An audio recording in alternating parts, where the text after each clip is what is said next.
안녕. 웹소설 작가가 말도 잘함. 필명 단령 쓰고 있는 김단용이야. 필명 아키레스 쓰고 있는 안주형이야. 필명 방울뱀 쓰고 있는 정은미르야. 필명 강창사 쓰고 있는 심주훈이야. 지금부터 나를 비롯한 현직 웹소설 작가들이 함께 웹소설 수다를 떨어보는 시간을 가져볼게. 와! 자, 오늘의 주제. 캐릭터 성격이 작가를 따라갈 때. 작가를 따라갈 때. 고민이 많아요. 제가 고민이 많다고 얘기한 김에 얘기를 하자면 그 모든 캐릭터에는 이제 아까 쉬는 시간에 얘기를 했는데 작가의 일면이 들어가거든요. 심지어 악역에게도. 근데 그 주인공은 그런 부분이 되게 많은 캐릭터예요. 주인공도 다각적이고 그러면 내 일면을 많이 넣어야 된단 말이에요. 그럼 나를 닮아갈 수밖에 없는데 그래서 고민이 될 때가 있어요. 웹소설 주인공이 무릇 가져야 할 그 성격은 어느 정도 이제 스탠다드가 있어요. 맞아. 물론 무조건 그렇게 해야 된다는 아니지만 근데 내 성격이 너무 그거랑 달라서 멀어지는 게 느껴질 때가 있어요. 주인공이 막 고민을 엄청나게 많이 하고 있고 제대로 막 못 나아가고 주춤주춤 하고 있고 그러면은 약간 이런 생각이 들 때가 있습니다. 얘가 나를 닮아가지고 네 아들이잖아. 얘가 나를 닮아가지고 매력이 없나? 이거 어떻게 해야 되는데 왜 거기까지 가? 그러니까 그런 거죠. 제가 뭐 사람으로서의 문제가 아니고 캐릭터잖아요. 그 이야기를 주도적으로 이끌어가야 하는 캐릭터로서의 매력은 또 좀 다른 얘긴데 이거를 이제 내 성격 안에서 뽑아내야 되니까 그런 고민할 때가 가끔씩 있죠. 주인공들이 가끔 이제 한 100화, 200화 넘어가면은 사실 자신의 철학 같은 걸 얘기하는 순간이 오잖아요. 약간 정의관이라든가. 네. 나만의 개똥처럼. 맞아. 맞아요. 어떤 사건에 대한 어떤 나에 대한 태도. 생각, 약간 철학 이런 거 나오는데 사실 그건 사실 거의 작가의 것이라 봐도 무방하거든요. 주인공의 그 개똥 철학은. 그런 거 쓸 때마다 난 진짜 내 생각 쓰는 것 같아가지고 이거 괜찮나? 싶기도 하고 사실 악당의 철학도 내 철학이기도 하거든. 악당이 내세우는 인류는 멸망해야 돼. 세상은 망해야 돼. 그 생각 매일매일 해. 세상 뭔가 잘못됐어. 엎어야 돼. 약간 이건 아니 타노스 마냥 인구 절반 이하로 일단 줄여야 돼. 사람이 너무 많아 이 세상에. 약간 서울 인구 2,500만까지 줄이면 집값이 떨어지겠지. 뭐 이런 생각하면서 모든 철학이 내 철학이다 보니까 성격 자연스레 이 철학을 내뱉으려면 어떤 성격이 필요하기 때문에 따라하게 되는 것 같은데 내 성격이 주인공과 성격인 리는 잘 없고 웹소설 주인공 보통 이제 시원하고 정의로우면서도 내 실리는 챙겨야 하고 되게 이런 이상적인 스탠다드적인 성격이 있는데 약간 근데 여기서 내 성격을 또 가끔 투영하잖아. 투영하다 보면은 주인공이 원래 이런 애가 아닌데 싶을 때도 느껴지고 그럼 이거 저번에 말했는데 삭제할 용기. 주인공은 넌 이런 말을 하면 안 되는 사람이잖아. 그래서 지우다 보는데 근데 이렇게 이런 과정을 좀 반복하다 보면은 그냥 아싸리 그냥 처음부터 나를 평소보다 많이 좀 투영하는 게 옳은 걸까? 그러니까 장기적으로 봤을 때 그런 생각도 들고 어떻게 생각하시는지. 좀 피할 수 없다면 즐겨라 모드에 들어가 보는데요. 이게 어쩌다 보니까 처음 작품을 쓸 때부터 두 개 작품을 동시연재에 대한 상황이 돼버렸단 말이에요. 그래서 굉장히 글을 많이 써야 됐고 빨리 써야 됐고 심지어 그 두 작품을 왔다 갔다 하면서 분량을 만들어야 됐고 근데 이런 상태에서 글을 쓰다 보니까 그러니까 그 별도의 캐릭터를 확실히 만들어서 그 나하고 걔하고 좀 거리를 두고 이건 그냥 전혀 안 되고 어떻게든 글을 써내야 되는 상황이 돼버린 상태에서 주인공의 캐릭터를 움직여야 되다 보니까 그렇다고 또 지금 늘 말씀하셨던 대로 나를 온전히 담아버리면은 말 안 되는 거잖아요. 인간으로서 나는 캐릭터보다 매력이 없을 수밖에 없으니까. 그래서 좀 그 특정한 면 있잖아요. 특정한 면을 최대한 부풀리려고 노력하는 것 같아요. 그래서 그 우리가 뭐 페르소나라고 하잖아요. 내 이상적인 모습, 내가 되고 싶은 이상적인 모습. 그러니까 내가 주인공이 될 수는 없지만 내가 되고 싶은 이상적인 모습이 될 수 있기 때문에 그 부분을 최대한 담아서 투영해가지고 좀 뭐랄까. 나보다는 그 속된 말로 표현하자면은 뭐 자켓딸 뭐 그런 거 있잖아요. 네. 주인공을 그렇게 생각하면서 쓰면은 나를 있는 대로 담을 수 있으면서도 심지어 멋있기까지 해. 이거 너무 좋거든요. 그래서 이렇게 그리고 또 아까 말씀하신 대로 삭제할 연기. 작가님 이거 너무 과하신 것 같아요 하면은 감정 과잉이 올 수도 있거든. 그러니까 나를 투영하다 보면. 자주 오는 편이실까요? 그러니까 약간 저 같은 경우는 주인공은 그냥 사실상 접니다. 그 약간 이제 되게 설정 같은 거는 되게 어떤 상상 속의 나가 되는데 그래서 작품의 히로인들이 그렇게 알았습니다. 잘 그러니까 알았습니다. 자 내가 뭐 키가 180이 넘고 190이 넘고 얼굴이 더 잘생겼다면 그러면 내 인생은 어떻게 됐을까? 내가 싸움을 진짜 잘했다면 내 인생이 어떻게 됐을까? 내가 진짜 이제 무협 세계관으로 넘어가서 이제 뇌 속에 있는 모든 말을 다 씹으리고 그러면서도 이제 시비가 걸리면 맞짱 떠서 이길 수 있는 그런 사람이 되면 어떤 일이 일어날까? 어떤 일이 벌어질까? 그게 사실 지금 이제 무협지가 약간 그런 컨셉이거든요. 근데 어쨌든 간에 그래서 저는 진짜 주인공한테는 저라는 인물의 색彩이 진짜 세게 들어가는 편이에요. 그래서 어떤 일이 있었냐면 제가 두 번째째를 현대판타지 배우물을 썼는데 배우물에서 주인공이 연애하는 거에 관한 이야기가 나오거든요. 연애하는 이야기 나오는데 그 주인공의 성격을 분석해서 댓글이 막 달리는 거예요. 이제 MBTI가 유행이었잖아요. 그래서 얘는 거의 내가 봤을 때 INTP나 ISTP 제 MBTI인데 뭐 얘 가깝다. 그리고 이런 성격이 어쩌고 저쩌고 하면서 막 주인공의 막 연애 스타일과 성격과 고쳐 나가야 할 점과 얘랑 사귀면 어떻게 될지에 대한 이야기를 막 하거든요. 근데 그게 내 얘기인 거야. 그냥 개인 상담 한번 했네요. 아니 너무 무서운 거야. 개인 심리학 상담 한번 하셨는데. 뭐야 내가 연애할 때 심리를 너무 정확히 알고 있잖아 라는 생각이 드는 거예요. 무서워. 그래가지고 그래서 내가 진짜 나를 그 주인공이 되게 많이 투영해서 쓰는구나라는 사실 현대 판타지면 더 그럴 것 같아. 네, 맞아요. 그래서 그거를 그때 되게 알았고 그리고 그게 뭔가 잘못된 것 같잖아요. 근데 저는 이제 캐릭터 성격이 작가에 따라가는 거에서 문제를 느낄 때가 언제냐면 주인공은 나야. 근데 주인공 이외의 인물들이 성격이 다 나랑 너무 비슷한데라고 생각을 하니까 너무 일원화 되더라고요. 다 똑같아. 얘네 성격이. 모든 캐릭터가 형을 그러니까 작가님이 물론 주니까. 나한테서 나오는 거니까 나를 닮을 수밖에 없긴 한데 그럼 이거 캐릭터를 어떻게 차이점을 줘야 되고 어떻게 해야 되지? 근데 생각을 해보면 두 번째 그 현대 판타지에서 배우물에서의 배우 주인공이랑 지금 주인공이랑은 되게 다르거든요. 그러니까 다른 캐릭터거든요. 그러니까 되게 다른 캐릭터를 만들 수 있는 건데 그러면은 이 조연들이나 단역들이 너무 주인공이랑 비슷하지 않으려면 너무 내가 세게 묻지 않으려면 그러면서도 매력적인 캐릭터를 만들어내려면 어떻게 해야 될까? 라는 고민이 되게 많이 들더라고요. 그래서 근데 나름대로 낸 결론은 이제 기술적으로는 뭐 말투 바꿔주기, 뭐 양양양양 해주고 양양양양. 이거 말투 해주고, 바꿔주기. 말투 바꿔주고 그리고 그것보다 중요한 거는 캐릭터 설정을 짜놔야 되는 거죠. 그러니까 명확히 있어야 되는 거죠. 그래서 캐릭터 시트 같은 게 있어서 이 캐릭터에 대해 쓰기 전에 내가 이 캐릭터의 설정을 한번 보고 이런 캐릭터지 하고 마인드셋을 해서 들어가는 게 굉장히 중요한 것 같아요. 그래서 이것도 되게 장편으로 갈수록 되게 어려워지는 부분인데 주인공은 물론 내가 계속 따라가고 있으니까 주인공의 심리 상태나 이 심리적인 이 그래프는 내가 알아. 근데 조연이 지금 어떤 상태일까? 조연은 어떤 상황에 놓여 있고 어떤 감정 상태여서 이런 대사를 할까에 대한 생각이 그러니까 작가는 얘한 그 A 주인공한테도 이입하면서 조연한테도 이입하면서 단역한테도 이입해야 되는 거죠. 그러니까 정신분열이죠. 그러니까 다인격증이 이제 오는 그러니까 어려워지는 거고.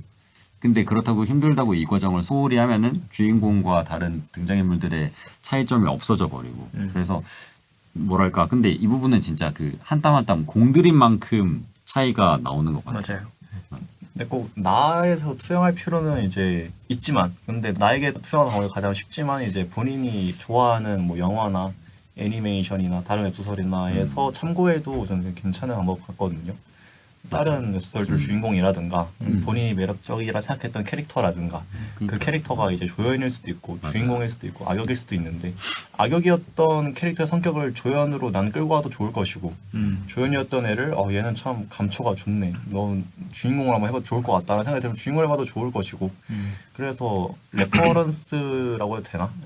이런 성격 같은 거는 타 작품에서 띄어와도 되게 좋다라는 걸 한번 여러 번 느껴서 맞아요. 레퍼런스를 가지고 있는 것도 좋고 저 같은 경우에 또 이런 고민을 하고 결론을 냈는데 어떻게 됐냐면 그냥 내가 생각을 다각적으로 하면 돼요. 평소에 엄청 다각적으로 생각하려는 노력을 하고 있다가 이런 생각이 떠올라? 그러면 그걸 메모해놔요. 그리고 그 생각 몇 줄을 캐릭터로 바꿉니다. 예를 들어서 어느 날 그런 생각이 들어요. 막 어느 날은 또 막 정의로운 생각이 들어요. 아 이거 진짜 세상이 정의로운 달력. 이러면 안 된다. 이래서는 안 된다. 이런 범죄를 저지르고 이렇게 혼란하고 부도덕적인 세상이 와서는 안 된다. 혁명을 일으켜야 된다. 나라도 도덕적으로 살아야 한다. 아니 그래 혁명을 일으키면 안 되고. 혁명이라는 생각이 아니야. 혁명 나라도 도덕적으로 사는 인간이 돼야 뭐 이런 생각이 들 때가 있어요. 그러면 그걸 메모를 해놔요. 주로 주인공이나 조력자에게 쓰겠죠. 어느 날은 그런 생각이 들 때가 있어요. 더 노력한 사람이 있는데 덜 노력한 사람이 성공하는 경우가 많다. 그것도 부조리한 방법으로. 그러면은 진짜 주먹이 꽉 쥐어지고 그러면 그것도 적어놔요. 그러면은 그럼 그건 악역이 됩니다. 나는 왜요? 그러니까 왜 그게 악역이야? 어떤 식으로 악역이 되냐면 그 제가 상정했던 악역이 흑화를 해요. 얘가 엄청 노력한 악역인데 그 뭐 되게 외진 곳에서 엄청 노력을 해서 세력을 키웠는데 저는 이제 무협을 쓰니까 흑도 사도련이 있어요. 사도련의 하청을 받아서 몸집을 불려서 나는 이만큼 노력했는데 쟤네는 나보다 못한 애들인데 나보다 세력이 크고 나보다 돈을 많이 벌고 나보다 호화롭게 살고 나보다 더 인생을 휘황찬란하게 사는 거예요. 그걸 보면서 흑화를 해서 자기도 이제 사도련에 들어갑니다. 사도련에 들어가서 주인공과 대적을 하게 되는데 얘가 이제 죽기 전에 막 그런 얘기를 해요. 내가 왜 나는 이만큼 살았는데 왜 나보다 못한 애들이 나보다 돈을 많이 벌고 나보다 떵떵거리고 나를 무시하고 나를 짓밟고 이런 경험을 내가 왜 감내해야 하느냐 맞아. 라는 얘기를 하는데 그것도 저의 일면인 거죠. 그래서 평소에 약간 좀 더 다각적으로 생각을 하고 그거를 적어놓고 그거를 캐릭터화 시키면 좋더라. 좋은 습관이네요. 그러니까 저 못합니다. 생각만 하고 진짜 가끔씩 입으로는 뭘 못하냐고. 입으로는 뭘 못합니까? 내가 대통령했지. 이거는 뭐 내가 한국 집값 잡았지. 손가락으로. 또 방금 또 생각했던 게 그러니까 이게 기술이 있고 방금 뭐 과거 전사를 잘 잡아둔다든가 하는 기술이 있고 또 담임 작가님 말한 대로 다각적으로 생각을 해서 그 부분을 실제로 몰입 가능해야 되는 부분이 있고 근데 어쨌든 기술만으로 글을 쓰기는 힘들잖아요. 그건 또 그것대로 계속 신경을 써야 되고 또 이 부분은 쉽진 않은 것 같아요. 그러니까 쇼컷이 없는 것 같아요. 네. 진짜 품을 들이는 네, 만큼 진짜. 퀄리티가 나오는 그런 느낌이어서 그래도 이게 연재한 이제 일질 이질이 좀 쌓여가다 보면은 캐릭터도 내가 쌓아둔 게 많아지잖아요. 이제 한 4질 정도 됐는데 제가 그러면은 저는 가끔 나 3질 때 썼던 거 하나에 한 명 가져와야겠다 이런 것도 있거든요. 저는 1질에서 4질을 거의 아카데미만 했으니까 저는 캐릭터를 찍어냈단 말이에요 그때. 그래서 그때 만들어 온 애들 중에 괜찮은 애들 몇몇 뽑아가지고 너성 성격 좋다 이런 애들 이제 가져와서 쓰기도 하는데 그러니까 이거는 거의 재산 같아요. 어차피 독자님들은 이제 이름 바뀌고 상황 바뀌고 사건 바뀌고 장르 바뀌면 모르기 때문에 그 정도 다른 게 맞죠. 다른 인물이긴 하지. 다른 인물이지. 하지만 설정도 너의 바뀌고 생각 안에서는 엄마 아빠도 바뀌고 다 바뀌잖아. 같은 심주운이지만 이제 무협 심주운하고 여기 심주운하고 이제 똑같은 다른 인물이지만 다르지. 사건만 다른 거잖아 상황하고. 성격 자체하고 상황을 대하는 이제 방식 본인의 태도 같은 건 똑같기 때문에 성격 같은 것도 그냥 미리 심심할 때 만들어 두면은 좋다. 근데 진짜 새삼스럽게 아카데미물 정권 지르기 4번 연속은 진짜 존경스럽네. 어떻게 한 거지? 왜 했지도 모르겠어. 근데 저는 개인적으로는 같은 캐릭터를 가져와야지라는 생각은 아직은 안 해본 것 같아요. 저는 세 실제인데 저는 그거보다 이제 작품이 되지 못한 친구들 거기에서 이제 그냥 쓸쓸히 묻혀갈 친구들을 데려오는 편이에요. 그러니까 생각을 했었는데 못 쓴 애들. 근데 이제 이 과정이 반복되고 나면은 나중에는 강창탁 작가님처럼 저렇게 되겠죠. 얘는 재밌었는데 데려와 볼까 이렇게 되는데 아직은 그렇지 않고. 그리고 뭔가 타 작품에서 캐릭터를 가져오는 것도 저는 웹소설에서 가져오진 않는 것 같아요. 왜냐하면 뭐랄까 모르겠어요. 웹소설에서는 안 가져오고 예를 들어 영화에서 많이 가져오는 것 같은데. 나도 영화. 그래서 약간 뭐 아이언맨이라든지 아니면 뭐 캡틴 아메리카라든지 이런 애들, 아니면 뭐 애니메이션에서 가져온다든지. 최근에는 애니메이션 그렇게 많이 보는 스타일 편이 아니어서 애니메이션에서 가져오는 게 없어진 것 같고. 근데 영화에서도 계속 보는데 제가 이게 장르 영화 말고 현대가 배경인 이제 영화를 보면은 그렇게 많이 차이가 나는 것 같지 않아가지고 약간 가져오는 한계가 있는 것 같기도 해서 되게 아쉬울 때가 많아요. 그래서 캐릭터를 강하게 쓰는 작품이 뭔가 그 캐릭터를 이제 가져오기가 되게 편한데, 그런 작품이 뭐냐 하면은 아무리 생각해도 애니메이션이나 라이트 노벨 쪽이 좀 좋은 것 같아서 그런 작품을 인풋하는 게 뭐 캐릭터에 대해서 고민이 많을 때는 좀 좋지 않나? 라는 생각이 많이 들고요. 캐릭터 성격 같은 거는 그냥 보통 어떤 아이덴티티에 따라서 약간 획일화된 성격도 같은 것도 있잖아요. 약간 만약에 뭐 대장장이라는 뭐 드워프 성격은 뭐 어떻게 뭐 대충 아는 것처럼 그렇겠지. 호방하겠지. 술 좋아하고 친구 좋고 뭐 그러겠지. 장인 정신 뭐 존심 있고 그러겠지라는 것처럼 획일화되는 성격들도 주인공이 아니라면 있으니까. 그냥 클리셰대로 그냥 쭉 따라가 주는 것도 나쁘지 않다. 맞아. 그러다 따라가다가 얘가 좀 쓰임새가 계속 쓸 것 같아. 작가가 계속 쓸 것 같다는 생각이 들면은 그때 우리가 소스를 첨가해 주는 것도 클리셰 좀 비틀어주고. 그때 맞춰주는 것도 좋다. 맞아. 너무 다각적인 인물만 나오면 그것도 그것대로 맞아요. 읽기 힘들어요. 조연이 너무 다각적이면 이해하기가 힘들어요. 맞아. 처음부터 나오는 그러니까 나이브한 캐릭터들도 필요한 게 분명 맞죠. 또 기능적으로 쓰는 방법도 있는 것 같아요. 이번에 회기자들이 나를 죽이려 한다 쓰면서 회기자가 총 9명이나 나오는데, 물론 얘들이 당연히 처음부터 다 등장하고 있단 건 아니지만 얘들이 각자 주인공한테 부딪히면서 얘는 주인공을 이런 식으로 괴롭히려고 들고 얘는 주인공을 이래서 죽이려고 들고, 이렇게 정말 주인공한테 고생길을 꽃길이 아니라 불꽃길을 깔아주려고 하면서 그 다 다른 방법으로 그렇게 해야 애들 개성이 만들어질 거니까 다 다른 기능을 수행해야 되고, 근데 이런 기능을 수행하려면 이런 인물이어야 되고, 그러면 성격을 이래야 되고, 이런 식으로 그 기능부터 잡아두고 그 기능을 수행하기에 최적의 성격을 뽑으면은 얘는 이렇게 할 수밖에 없어를 내가 인식하게 되니까, 그러면은 그러니까 일단 내가 납득이 돼야 이 방법을 쓸 수 있다 보니까, 바꿔 말하면 이 방법을 쓰려면 어떻게든 납득을 하게 돼요. 그러면은 일단 끼워 맞춰놓고 굴리다 보면은 내 성격이 알아서 분열이 오니까 좀 분열이 알아서 온다고요? 왜냐면 그 옛날에 임기 첫날에 게이트가 열렸다. 그 작품 뭐 유명하잖아요. 그 작가님들 사이에서 더 유명한 것 같기도 한데 되게 다각적 조연이 많이 나오는. 근데 또 그 엄청 개성적인 캐릭터들 많았는데 그 작품을 한번 분석해 보니까 다 굉장히 기능적인 거예요. 굉장히 기능적이었어요. 전부 다 아주 역할이 아주 또렷하게 박혀 있는. 그래서 이게 기능이란 게 무시할 게 아니구나 이런 생각을 그때 했던 것 같아요.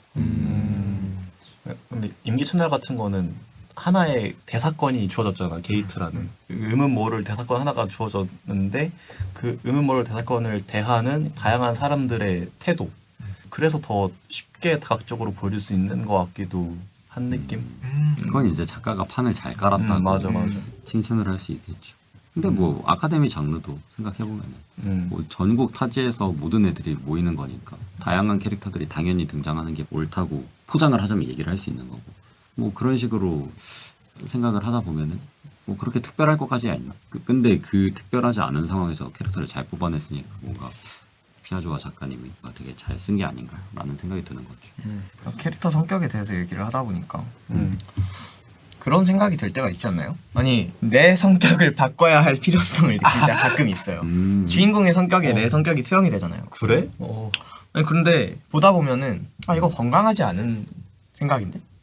그러면은 주인공을 바꾸는 게 아니라 내가 바뀌어야겠다는 생각이 들 때가 가끔 있어요. 저는 없나요? 주인공이 하는 이제 그걸 보면서 진짜 개추하네. 맞아요. 그런 생각이 들 때가 있는 거예요. 나 이런 사람이었나? 나 좀 별론데.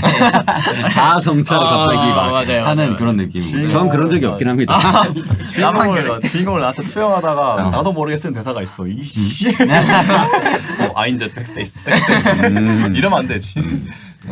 맞아. 주인공 저는 개인적으로 습관이 있는데 전개가 막히잖아요. 그 주인공 쌍따옴표 해놓고 모르겠다 라고 쓰고 쌍따옴표 해요. 이렇게 쓰고 싶다 라는 생각을 가끔씩 하는데 고민 중독이시거든요. 그런 경우가 가끔씩 있는 것 같습니다. 너무 내 성격대로 쓰려다 보니까 저도 아까 말했다시피 페르소나를 이용해서 내가 되고 싶은 모습으로 하다 보니까 특정한 성격을 증폭해서 투영할 때가 많다 보니까 그 부분이 끝도 없이 증폭되면서 괴물이 때가 있는데 이건 회사한테 많이 지적받은 부분이에요. 뭐 너무 약자 멸시적으로 나오거나 너무 귀족적으로 나와서 불쾌함이 될 정도가 되거나 아주 그냥 오만과 교만과 거만에 찌들어서 네, 자신감을 넘어서 그렇게 돼버리는 경우가 주로 있어요. 그래서 이거 내가 이러고 있다고 들어진 때가 있습니다.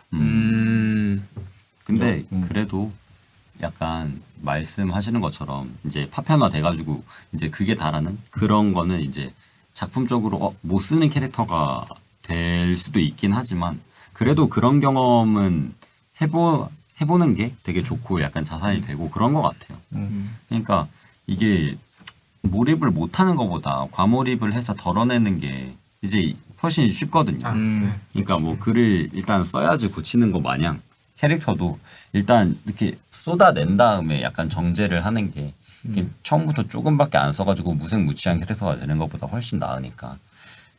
근데 그게 되게 작가로서는 더 힘든 길인 것 같고 그래서 약간 더 품과 에너지를 많이 써야 되는데 그 부분에 대해서 뭐랄까 이게 되게 쉽지 않은 것 같아요. 스트레칭도 그렇잖아. 매일 아침 계속 나의 한계를 이겨야 하는데 그게 싫으니까 안 하게 되고 그러면 내 몸은 점점 뻣뻣해지고 그거 마냥 글도 캐릭터에 계속 품을 들여야 또 완성도 있는 이야기가 되는데 그러기 쉽지 않으니까 쉽게 가려고 하고 그럼 글은 좀 재미가 없어지겠지. 그래서 뻣뻣한 글이 되겠지. 아카데미를 쓸 때 아카데미 얘가 잠깐 나와서 생각이 났는데 그 캐릭터 성격을 나 그때 아카데미를 쓸 때는 나를 투영하지 않으려고 그때 노력을 했었는데 왜냐면 다양한 캐릭터가 나와야 되니까 최대한 나를 빼고 쓰려고 노력했었는데 어떨 때 그게 성공했냐고 느꼈냐면은 어떤 하나의 뭐 웃긴 일이라든가 아니면 어떤 사건 하나가 이제 딱 캐릭터들 앞에 나왔어. 그럼 캐릭터들이 그 대사로 그 사건에 대해 한마디씩 던져.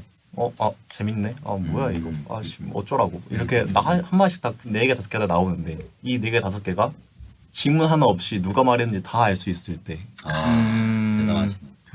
멋있다. 이거 진짜 쉽지 않은데. 그 무라카미 하루키 씨도 잘 못하는 거라 했어. 그거 되게 많이 연습해야 된다 했어. 3인 이상의 캐릭터가 나와가지고 이제 대화를 하거나 할 때 대화를 이제 특색 있게 설명 없이도 누가 누군지 알 수 있을 정도로 써야 한다. 그 경지를 성취하셨네요. 축하드립니다. 성취는 아니고요. 그런 연습을 나는 그냥 지향했어요. PS 3인 이상 캐릭터가 동시에 대화를 안 해요. 나는 지문으로 맨날 3인칭도 잘 안 썼어가지고 맨날 누가 말했다. 누구는 뭐 누구에게 누가 누구에게 이름이 너무 많이 나오는 거예요. 이름이 너무 많으면 이거는 그냥 너무 소모적인 글 같아가지고 아카데미 특성상 아카데미물 특성상 캐릭터가 많이 나오기도 하고 그래서 무조건 대사로 누가 누군지 무조건 알 수 있어야 하는 느낌이 되게 그래야 좋다고 생각했어가지고 그래서 성격이 대사에 전할 수 있게끔 성격을 대사로 알 수 있게끔 좀 작가를 따라갈 필요도 잘 없는 것 같고 그러면 캐릭터 성격이 작가를 따라갈 때는 그래서 나는 결론적으로 얘기하면 진짜 그 캐릭터 메이킹한 시간에 비례한다고 생각을 하긴 합니다. 이 메이킹한 시간이 길어질수록 이 캐릭터는 나에서 분화돼서 어떤 극화가 되거나 어디가 덜어지거나 해서 나에서 분화된 완성도 있는 캐릭터가 되는데 이 캐릭터들이 점점 나랑 비슷해지고 있다. 그러니까 다르게 얘기하면 작가가 그 캐릭터들의 이제 만듦새를 신경 쓰지 않고 그냥 쓰고 있다. 예, 가깝다고 생각을 합니다. 진짜 그 어케리스 작가님이 지금 제 가슴을 후벼파고 있어요. 최근에 만들어지는 캐릭터들이 어째 자, 오늘 주제 이 정도로 얘기를 해봤고요. 다들 유익한 시간 되셨으면 좋겠습니다. 웹소설 작가가 말도 잘함 오늘 수다는 여기서 마무리하고요. 다음 시간에 또 웹소설에 관한 재밌는 이야기 나눠보겠습니다. 모두 안녕.